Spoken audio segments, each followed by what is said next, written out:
questions. I'm just going to remind you, it does get late, and I know lots of people like to share a lot of their personal stories. But it's really hard to answer personal questions about your medical care individually. So we're asking if you have more general questions that maybe the whole audience is probably thinking of too. That would be helpful, succinct questions, and if we could just do one question maybe per person in case there's a lot. So if anyone has a question, Leanne here, who's volunteering tonight, as is Brandon, our two wonderful volunteers. We'll come around. Hello. Hi. I first want to say it's important to thank. I want to thank first Dr. Lynch and his legacy, and just saving so many lives. Second, I want to thank all the counselors. You're my counselor. I met almost 10 years ago, and it's been a pivotal part in saving my life, and I'm sure a lot of other lives. All of you counselors are so important with the research and being the middle people for connecting and spreading the word of what this condition is. My other thanks is to Dr. Okeen, and I'm just very thankful that immunotherapy is now being considered, because 10 years ago, that was not an option for me. And the stats you've provided, I'm a cancer survivor. Almost 10 years ago, I did no chemo, no radiation. I was one of the people who just did surgery, and I am cancer-free. So thank you for doing the research. And because more people need to know that Lynch syndrome and cancer is not a death sentence. It is not a death sentence, and there are options and there are support. So all that to say, my question is, for immunotherapy, I didn't do immunotherapy that was mentioned in your presentation, and wanted to know what the statistics were in your data. That is it this particular kind of immunotherapy that you are promoting? And what do you think about other forms of FDA approved or not approved immunotherapies, let's say in Europe? For example, I did mistletoe therapy, which is another form of immunotherapy, which I'm sure you know about, but that a lot of people don't know about in Canada. And second part of that question, having Lynch syndrome, how much data do we have of people who have been diagnosed with Lynch syndrome that doesn't have cancer yet, and what we can do for prevention? So kind of 3 questions all into it. So thank you very much for your questions. So firstly, to get to, so I'm an oncologist, so I see patients, unfortunately, when cancer is diagnosed. So in early stage cancer, like yourself, where you just needed surgery alone. It wasn't late stage. It was actually late stage cancer. It was late stage? Yeah, it was late stage. You'd stage 3, but you didn't get any, you didn't have any chemo. Okay. So oncologists very much look at the risk factors for every person and are very much individualizing care. At the moment, in stage 3 cancers, we still give chemotherapy. And I didn't show all the data, but chemotherapy in stage 3, which is a higher risk of coming back, has been shown to be of benefit even in patients with Lynch syndrome associated cancers. That stage 2 is a little bit different. There are currently multiple studies looking at immunotherapy instead of chemotherapy. I believe that over time that will likely become a new standard of care. There are multiple problems with immunotherapy after surgery. In terms of, we don't actually know how long we should give immunotherapy for. We don't know yet all the long-term side effects of immunotherapy. Side effects that I briefly mentioned, they can occur years and years later, even after stopping immunotherapy. So data is really emerging. This is a very new field, and people who've had surgery and are getting immunotherapy afterwards. In terms of advanced cancers, again, there are a number of trials ongoing, and I highlight to you that there are trials that were presented last year that show that the responses, if you have stage 4 cancer and you get immunotherapy up front, are really very good. Oncologists and doctors like to get what we call phase 3 clinical trial data, where we randomize patients to a standard of care, which would be chemotherapy versus immunotherapy. And so we're kind of awaiting a lot of the results of these particular studies. For you guys as a group, I think what you kind of need to know at the present time is if you know someone who has cancer and who's got a Lynch syndrome associated cancer, is that it is, and I'm delighted to hear you have a support group establishing, is that it is hard for us sometimes to get access to immunotherapy. And you know, we see the data and we know that it's hugely responsive. And so we really try to advocate for our patients as best as we possibly can. Like, we're filling out forms, trying to approach companies if we can't get someone onto a clinical trial. With regards to mistletoe therapy, so these immunotherapy agents work in a very specific way, and I hope I wasn't too overwhelming with the how I tried to depict this. So we know that when you get a Lynch syndrome associated cancer, it is very unique. It has all these mutations, all these different changes in the DNA in the tumor, and that can lead to something that attracts immune cells. But the tumor tries to put their brakes on the immune cells, so we give these immune checkpoint inhibitors, is what they're called, immunotherapy agents, to let the immune system attack the cancer. Mistletoe won't work like that. And so I'm a big believer as an oncologist, and I'll be very honest, in the evidence. And so we're evidenced by immunotherapy agents, but not so much by mistletoe therapy. In terms of prevention, I don't deal a lot with prevention. You guys will probably speak to your genetic counselors, who I rely on hugely for prevention. So we talked a little bit about aspirin earlier. Certainly, the dosing is quite large, and we do await the results of CAP 3. Code lights all clear. Attention please. Code lights all clear. And for any doctor, you know, we have to be first do no harm as our mandate, and so we certainly would look at the patient and talk about the evidence for the preventative therapies. But again, usually I'm not discussing those. It would be more with June in your family care providers or the genetic counselors. I hope that's answered your questions. Thank you. Thank you so much.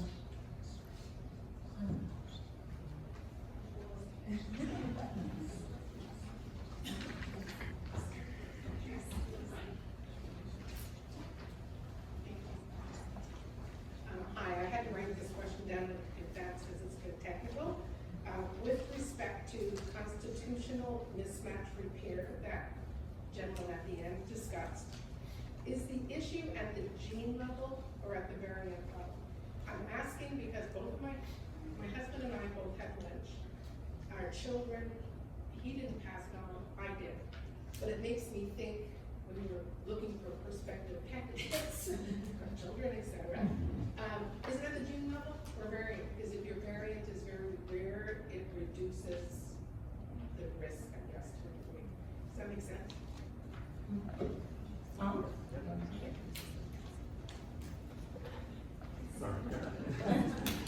So it's based on the, if I'm understanding your question correctly, does it depend on where in the gene the mutation is versus which gene? So if two people have a mutation in the same gene, so say both parents have a mutation in the PMS2 gene, then pregnancies that they have might be at risk. So they'll have a 1 in 4 chance of getting both mutations, one from each parent. If one parent has a mutation in the PMS2 gene and another parent has a mutation in the MSH6 gene, that we don't think that would cause CMRD. Does that answer your question? It's almost there. Sorry. Let's talk Tinder. If an MHS2 meets another MHS2, Yes. Yeah. and each of those MHS2s are Lynch, Yes. Lynchies, and one has an exon 8 deletion, and the other one has the C1807, G is greater than A, Okay. they have a baby, and they have a baby. Is it at the variant level that the exon 8 has to meet the exon 8? No, it doesn't matter where in the gene. Sorry that I didn't get that. Okay, thank you. That was a good explanation.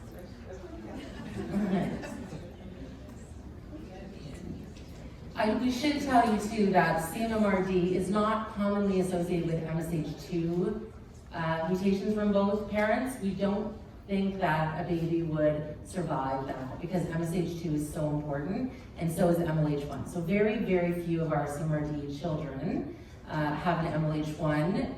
We call it biallelic, meaning from both parents mutations, or MSH2.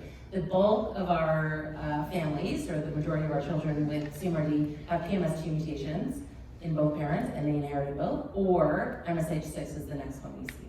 So it would result in miscarriage, is what you're saying? Usually, yes it would. Mhm. Okay, Leanne, I don't see you, but okay, great.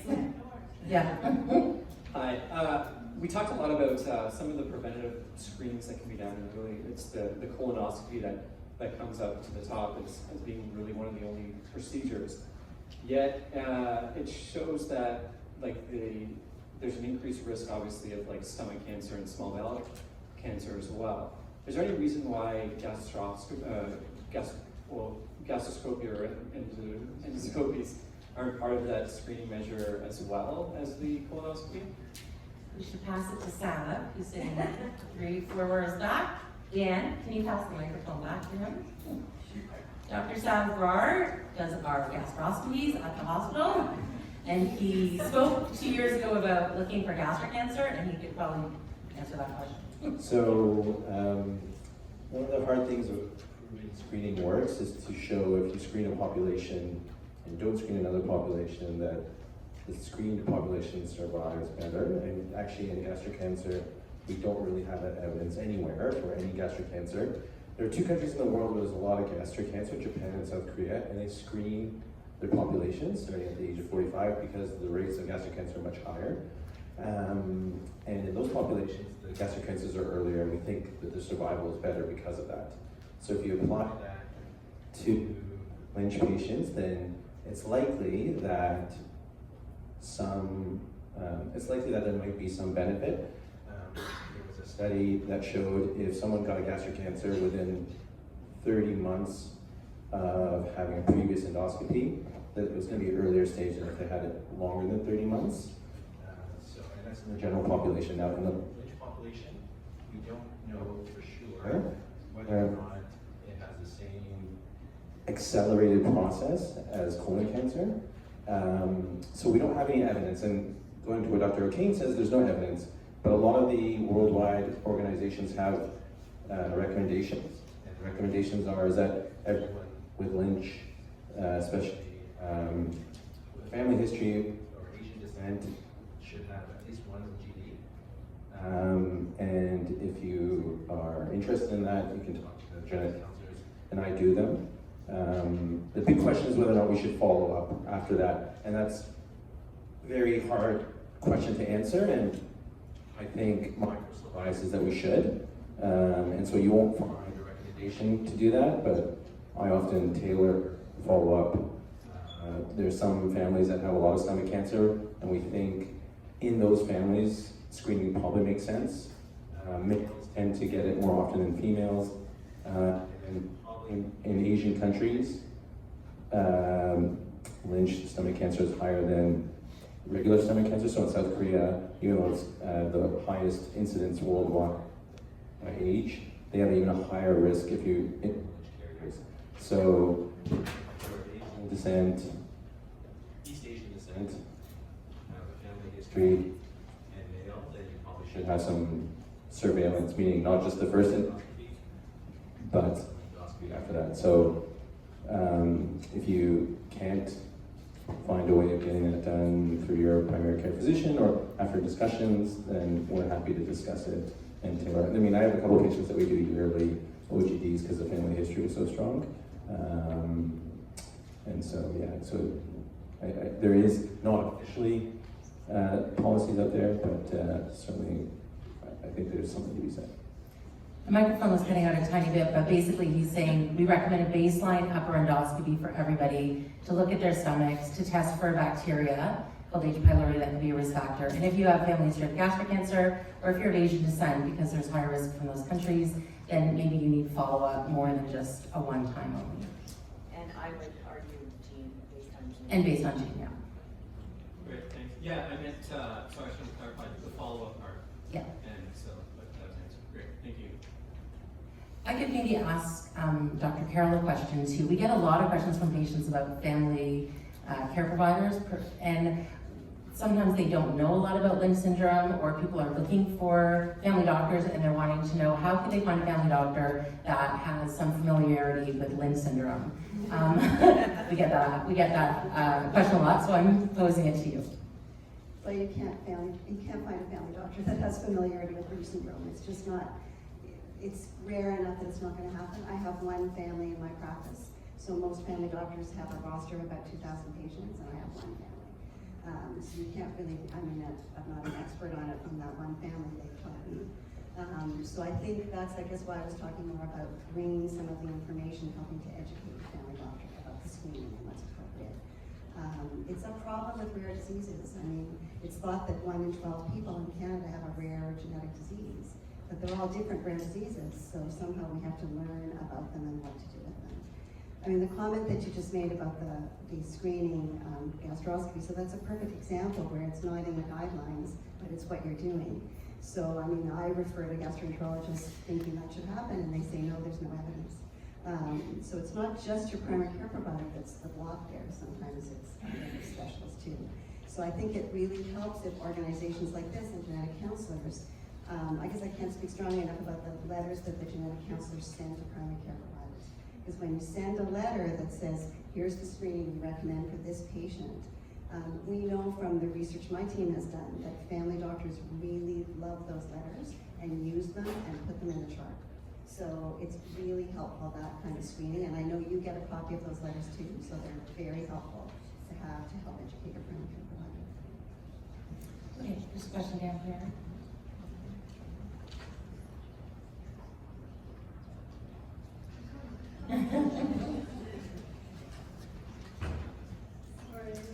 We're making Leanne work out today. Okay, so I'm sorry to repeat Oh, yeah, we might be having issues with the microphone. Yeah, they said that they were having issues before, so maybe just talk very loudly. Yeah. Okay. So I'm sorry to beat the immunotherapy and prevention horse here. Not that I'd ever be any horse, but what I want to know is there's obviously changes that go on before the DNA starts to cause a mutation and so forth. So how close are we, you might not know, but maybe you can give some feedback, right? How close are we to being able to recognize that there's changes going on? Like, let's say the immune system is starting to build up those immune attack cells, like the T cells or whatever. So that now we know, okay, there's changes going on, the body's trying to fight it, right? And maybe we can see an elevation. Like, it just seems to me like that would be like a blood test or something, right? And then, if we were able to detect a certain percentage of increase in that type of fighting that the body's doing or whatever, then, I mean, maybe this is a redundant question because if Canada won't even pay for immunotherapy, that was going to be the second half of my point or question, is that then you could maybe hit somebody with a proper, like a really good boosting or immunotherapy that helps to address the problem, even though you don't know exactly what it is yet. Like, maybe you're not even quite sure what's causing this elevation in the T cells or whatever, but give somebody something. And I know Dr. Lynch was working on, was hoping that we could get a vaccine soon, and maybe we're working on it, so I don't know much about it. But so I know it's not exactly that particular thing, we were making a vaccine, but it just seems like, I don't know, you guys know what you're doing. I know you know what you're doing. Yeah. Obviously, what you're doing, but to just be able to address that, like, it seems like, how far are we away from having something simple that really helps to boost the person? So maybe Grania can repeat the question and then. Yeah. Yeah, Did so everyone hear the question? to your first question, you're asking about, is there something that we can maybe detect in blood that might signal that something's happening earlier? And so this is a huge, How close are we to that starting? so that is happening. There is a lot of work going on across different cancers where they look at what we call cell-free DNA in the blood. So we're taking blood tests now. When we think about how we evolve cancer strategies, a lot of the time doctors look at them in patients who've got advanced cancers to begin. So they'll first of all see whether you can detect tumor DNA in the blood.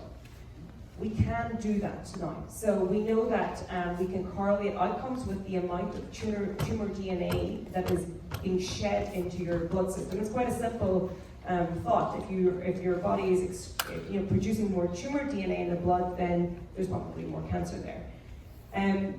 That has moved to looking at, okay, if you have had surgery for a colon cancer, can the amount of tumor DNA in your blood afterwards then determine what treatment you need? Now, this is not in the setting necessarily of Lynch syndrome, but this is in the setting of cancers. That is actually happening, and there's trials going on looking at making treatment decisions based on that. Going back to kind of prevention, there are huge efforts around the world collecting blood on patients, looking at whether or not some signatures or patterns that you can see in the blood might predict when you might have cancer. This is happening, but these studies can take a long time, really, and they're being done across all cancers, maybe in people who, we have to always look at patients who don't have any risk factors known either.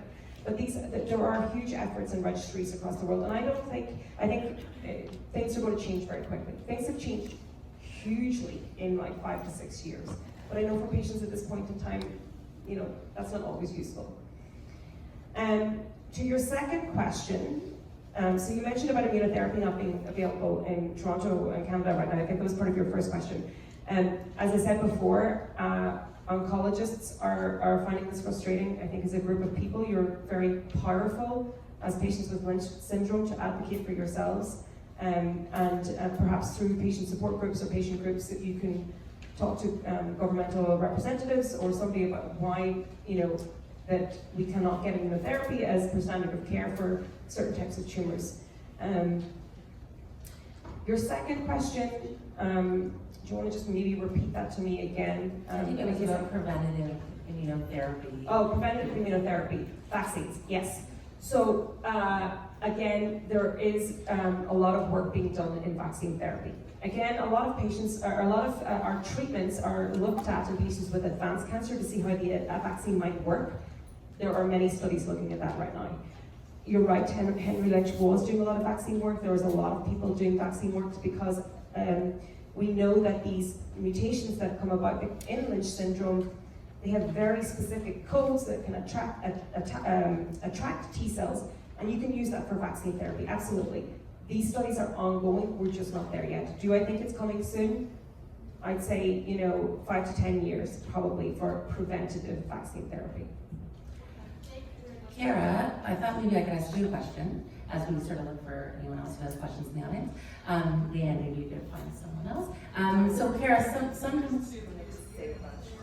Pardon? Oh, yes, and then you mentioned Charlotte, and then also can I ask you this question about the fact that sometimes, just speaking about advocacy, as we just were, some patients ask us, why isn't there sort of a way to routinely book colonoscopies, send reminders about colonoscopies, follow up about colonoscopies? Why can't we do that? Why doesn't the family doctor automatically, or the gastroenterologist, sort of similar to the breast cancer screening program? And maybe also speak to advocacy about that.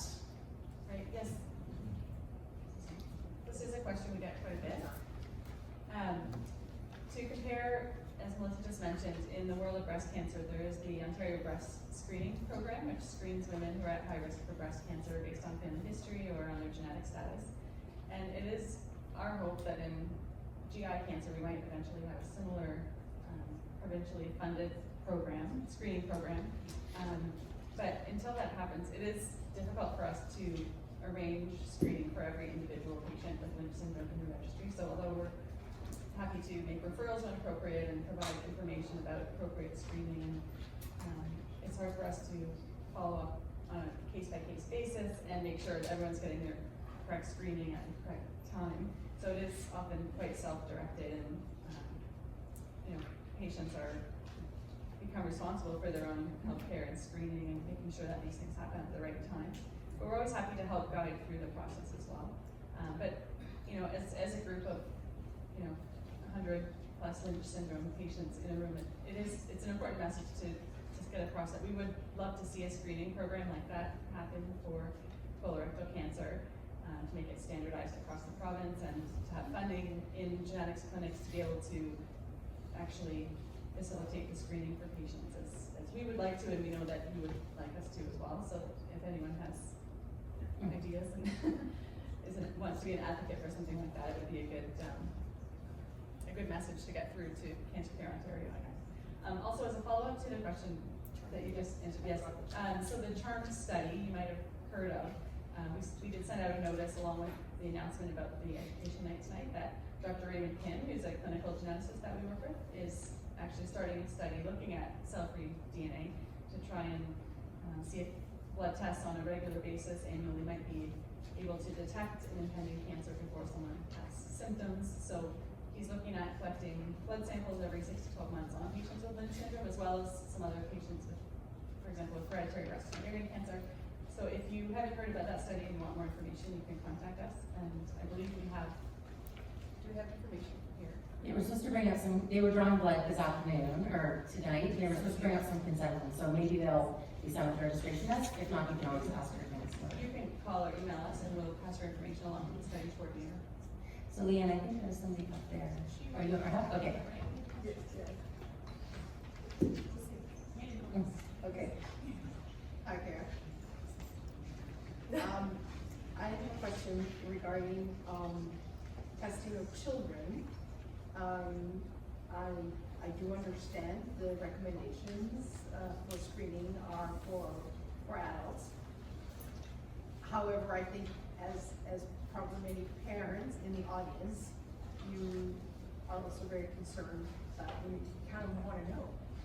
But at the same time, you want them to unlock that information of their own choosing.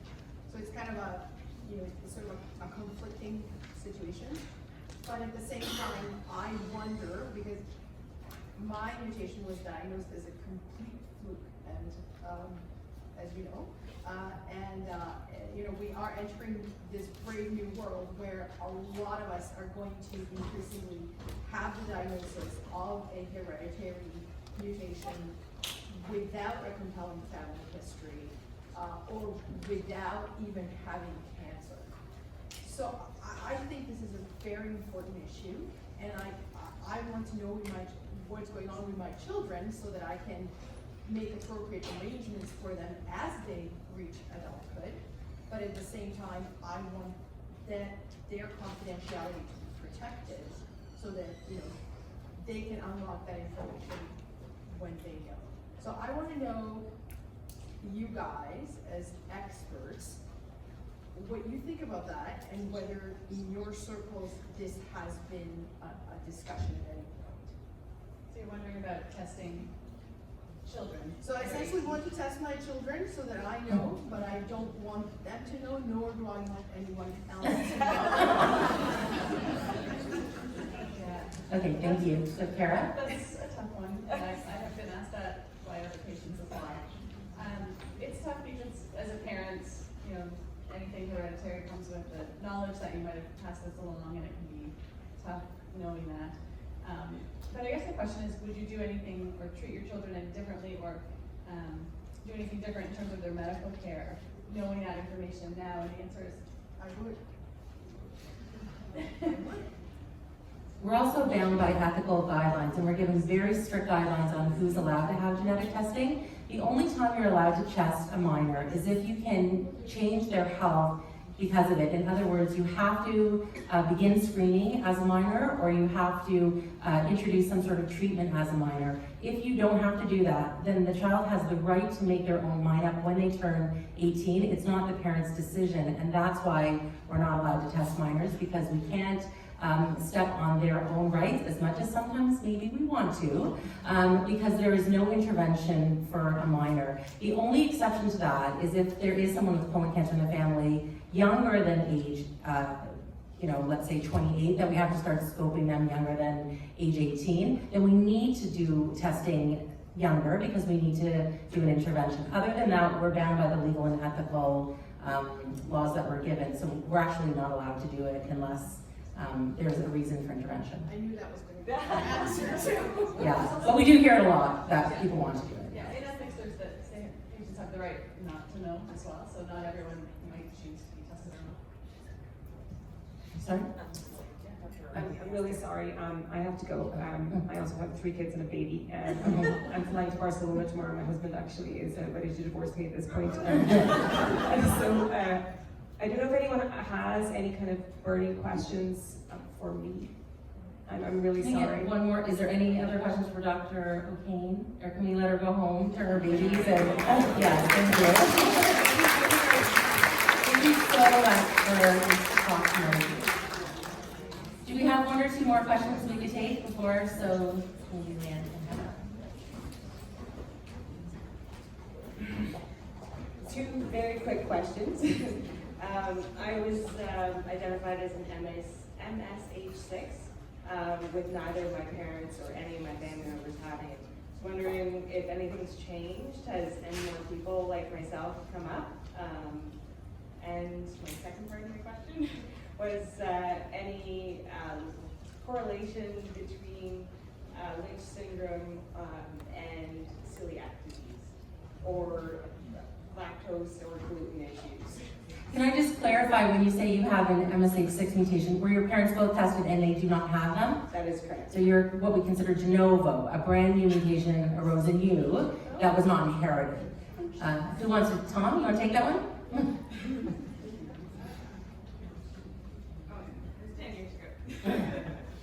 There are more like you, to be honest. Yes, there are. Yeah. It is rare.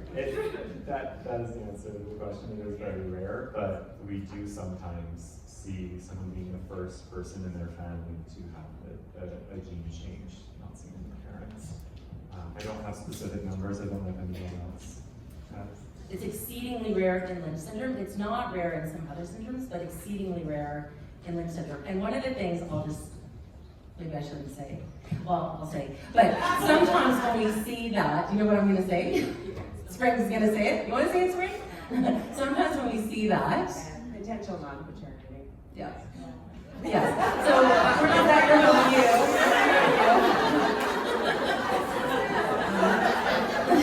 But there have been occasions where we've tested someone and there's no history. And when we talk about testing in parents, we have to talk about a risk that we may find your father is not your biological father.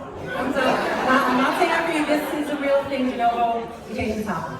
Leanne, I think this gentleman over there near Dr. Barr had a question, and then I think there's one there, maybe one here, and that will be it. Can I just add one thing that I wanted to point out is that because so many more people are getting genetic testing, we're finding a lot of individuals with MSH6 and PMS2. You would have seen that the cancer risks are much lower that we presented. So we're finding a lot of people who have Lynch syndrome that have no family history of colorectal cancer, any of those other types of cancers, just because testing has become more widespread. And it could be that MSH6 and PMS2 are a lot more common than those major MLH1 MSH2 genes. So I think we'll be finding more individuals, maybe not de novo like yourself, but like that have Lynch syndrome and just don't have any family history that's consistent with what we would typically see. What's the current guideline on prophylactic hysterectomies or ovarian surgeries? Sarah, do you want to take that one? Sure. So currently, or up until now, we have been giving the same recommendations for all women with Lynch syndrome. We tend to refer our female patients with Lynch syndrome to a gynecologic oncologist at Princess Margaret. And sort of on a research basis, she will screen our patients annually by transvaginal ultrasound and endometrial biopsy, as well as CA-125. And she also does a detailed gynecologic history with them and takes into account their gene mutation, their family history, their current stage of life, and counsels them about prophylactic hysterectomy and nephrectomy. usually later in the 40s or closer to menopause, but again, every case is a little bit different. But some of the evidence that Spring presented, again, some of these recommendations might be changing slightly for PMS2, for example, with the gynecologic Sorry, risk being I forgot to mention it's for NLH1. Okay. So the annual transvaginal ultrasound biopsies in CA125 with the understanding that most cases are still diagnosed based on symptoms, cases of endometrial cancer, and that the screening is not preventive and can miss things, and there can be false positives as well. So all that would be part of the discussion with Dr. Ferguson as well. And they definitely do discuss prophylactic surgery after childbearing, maybe closer to menopause. One change in the guidelines is that they're no longer recommending ovarian removal for PMS2 as a routine thing. That's changed recently. So, Leanne, I think there's a question up there, but as you go there, Roz, maybe I can ask you, do you have any advice on how to approach distant relatives about your family and what mutation it might be in the family? Would you do it by letter, email, phone calls? What advice might you give? Well, that depends. A lot of my family are overseas, so it made it a little bit more difficult. A lot are in the West Indies and the United States. So it was through genealogy and then tracking them down. Making the call is pretty difficult. It would initially be, I would call them, I would say who I was, I would give them a little bit of history, like personal history, and try and create a relationship first. I wouldn't drop the bombshell right away and just say, hey, we've got Lynch in your family. I would try and create a relationship and just say, I'm just doing genealogy, I'm doing the family tree, I'm trying to put together the family. And then after a few months of communicating, then I would easily bring it in. But by that point, I would have a letter from my geneticist, just explaining the whole thing, a backup letter from me with a little bit more personal information about who in the family has had it, who's agreed to disclose that, first of all. And I would tell them who in their family line has had it so that they know that they are definitely at risk. I wouldn't just go into a family and say, you're at risk, not knowing if their parent had it, It would have to I would have to definitely see something going on down that line before I would tell them. If there was no risk at all, if somebody in their line had a test and it was negative, then I wouldn't pursue it with that family, because once it's determined that somebody doesn't have the mutation, then it's not going to pass on to their children. So I'd pick and choose the lines and just carefully plod along. One thing I'll say is we can't just share your information without your permission. So one thing that's helpful is if you want to let your counselor know or have written permission that you could share with your relatives. It's also important that you share the copy of your mutation report, not just the letter, because we need the actual mutation to be tested. Okay, starting Leanne at the top. Are there educational materials for the clinics about Lynch syndrome? Because I picked up every Cancer Care Ontario pamphlet there was in my clinic, and there was not one on Lynch. And I would like to, I actually gave the guidelines to my doctor, and I kind of was my own nurse navigator, and it's very overwhelming after chemo radiation and a total hysterectomy to get your urine tested, go get your endoscopy, go get your colonoscopy, and your biopsy. Go and get your urine tested, get your labs done. Self-advocating is exhausting, especially when you're recovering from all of your treatments. But again, the worry of having young children, the one thing that I did is I made sure that my genetics letter was in my children's file, so that when they do come of age, the family doctor that we share knows to take any of their symptoms seriously, because I had a jagged uterus and early bleeding and night sweats, and I was told it was hormonal. So I advocated for myself, diagnosed myself, and told them to test me for Lynch. And I was correct, unfortunately. But I'm cancer-free 9 months. That's great.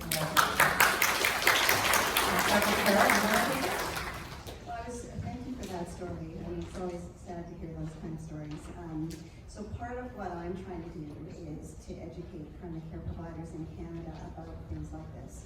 So we have a website called GECO, which is Genetics Education Canada Knowledge Organization. So it's you can look at it. It's a public site, geneticseducation.ca, And so we're trying to develop educational materials for primary care providers on this kind of thing. So we have a section on Lynch syndrome, so you can look it up. It's available for family doctors. It's got some of the risk factors, family history, things to look for, and what some of the screening is, which I can see we're probably going to have to update with Karen Spring's help. But that's really what we've been trying to do to get that message out there. And so I actually go around the country giving seminars to primary care providers about this topic to try to raise awareness, because it's we're trying to raise awareness about family history, but I'm realizing that, of course, a lot of people aren't presenting with family history. So now that there's some reflex testing of tumors, I think family doctors are going to get more and more involved in this. But I guess it's part of what I was saying in my talk, that you do have to advocate for yourself, because they often won't know. Common things are common in our offices. We aren't looking at the rare things, which is a mistake, but that's still what's happening. So this is going to be our last question. I'm just aware of the time, and a lot of people have a long drive home. But you can certainly write your counselors after if you do have questions, so please go ahead. I'm from outside the GTA, so I'm not in your genetic counseling group. I've been in other cancer center. But when you're discharged from your oncologist, you're discharged from your back to your primary care physician, and they're doing, the blood work, they're really organizing your assessments.